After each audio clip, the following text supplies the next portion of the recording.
بەغدا حیساباتی دارایی ئەم ساڵی داخست و حکوومەتی هەرێمیش هێشتا بۆ دابەشکردنی موچەی مانگی 11 چاوەڕێی تەمویلی عێراقا. ئەمریکا گەورەترین کاروانی سەربازی گەیاندە ڕۆژاوا و شەروانانیش لە پێشڕەویەکانیان بەردەوامن.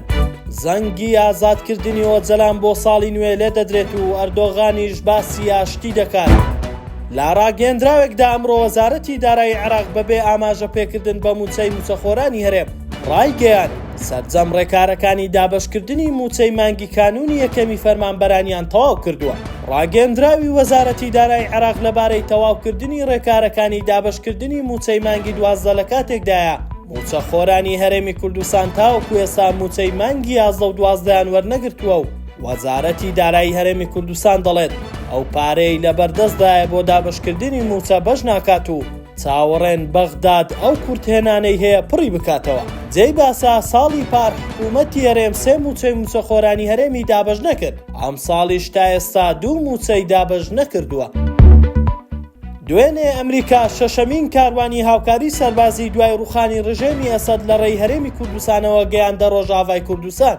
بەپێی زانیاریەکان کاروانەکە لە 20 بار هەڵگری سەربازی پێکاتووە کە چەک و پێداویستی دیکەی سەربازی و لۆجستی لەخۆ گرتووە. لە پاڵ ئەوانەش لە ڕێی ئاسمانیش فڕۆکە بار هەڵگرەکان ڕۆژانە لە بنکەکانی هاوپەیمانان دەنیشنەوە. بردننی ئەو هاوکاریانە لە کاتێکدایە شەروانانی هەسەدا لە پێشڕەویەکانیان لە سنووری منبەز بەردەوامن سەرەڕای ئەوەی تورکیا لە ڕێی فڕۆکە و تۆپخانەکان ناوچەکانی ژێردەسەڵاتی هەسەدا بۆردومان دەکات. بەڵام تاوەکو ئێستا شەروانان لەبەرەو پێشچوونەکانیان بەردەوامن.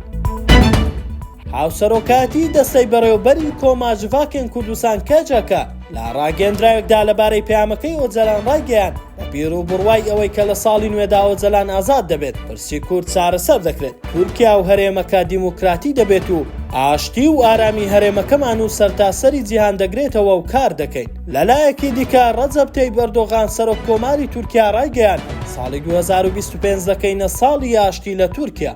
جێی باسا هەنگاوەکان بۆ دووبارە دەستپێکردنەوەی پرۆسەی ئاشتی لە کاتێکدایە لە ساڵی 2010 و 2013 دوو هەنگاوی تر بۆ پرۆسەی ئاشتی شکستی هێناوە. میدیای ئۆپۆزیسیۆنیش لە تورکیا دەڵێت ئەردۆغان لە شکست دەترسێ بۆ ئەهانای بۆ ئیمرالی و کورد بردووە بۆ ئەوەی لە هەوڵی دەستکاری دەستور پشتیوانی بکەن.